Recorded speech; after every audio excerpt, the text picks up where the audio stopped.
আপনারা দেখেছেন তারেক রহমান মৌলবাদের উত্থান নিয়ে খুব চিন্তিত। আপনারা দেখেছেন বিএনপির মির্জা ফখরুল ইসলাম আলমগীর সাহেব দক্ষিণপন্থীদের উত্থান নিয়ে অনেক চিন্তিত। আপনারা দেখেছেন বিএনপির আরেক পাগলা আছে ফজলু। আমরা বলি এর জন্য দ্রুত ইনজেকশনের ব্যবস্থা করেন।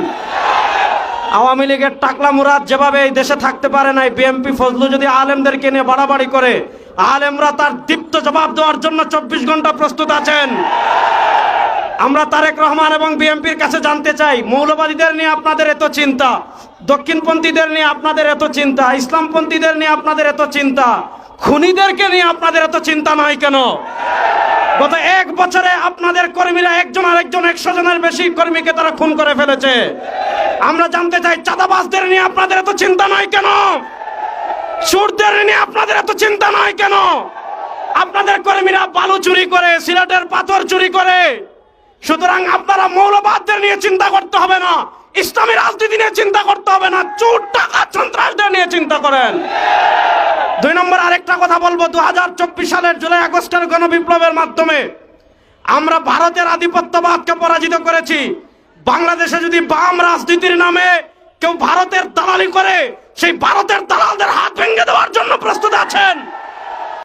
আপনারা দেখেছেন আমাদের বাংলাদেশের বরেণ্য 2 জন শিক্ষাবিদ, ডক্টর সরওয়ার এবং ডক্টর আসিফ মাহতাব উৎস, তারা এই উম্মারতন্ত্র প্রহরী, বাংলাদেশের সভ্যতার অন্যতম পাহারাদার।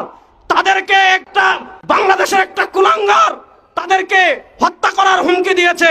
যে হত্যা করার হুমকি দিয়েছে তার পক্ষ নিয়ে এদেশের বামরা বিবৃতি দিচ্ছে। আমরা স্পষ্ট ভাষায় বলি, ডক্টর সরওয়ার এবং ডক্টর আসিফ মাহতাব এদেশে একা নয়, তার সাথে বাংলাদেশের সকল মুসলমান আছে। তাদের 100 পশম যদি বাংলাদেশে কেউ বাঁকা করতে চায়, কিয়ামত হয়ে যাবে, কিয়ামত হয়ে যাবে। আমরা যেই নিয়তে তাহাজ্জুদ পড়ি, ওই নিয়তে ইসলামী আন্দোলন করি। আমরা যেই নিয়তে রোজা রাখি, ওই নিয়তে আমরা ইসলামী আন্দোলন করি। যেই নিয়তে নামাজ পড়ি, ওই নিয়তে ইসলামী আন্দোলন করি। আমরা আদর্শের রাজনীতি করি। আদর্শের রাজনীতি কখনো 1-2টা আসনের জন্য বিক্রি হতে পারে না। ইনশাআল্লাহ এবার যদি কেউ না থাকে বাংলাদেশে ইসলামের পতাকাকে বুলন্দ করার জন্য, কালেমার পতাকাকে বুলন্দ করার জন্য বিশ্বের চরমনায় সৈনিকেরা প্রস্তুত আছেন না নয়? আবার আপনাদের সাথে দেখা হবে ইনশাআল্লাহ। আসসালামু আলাইকুম।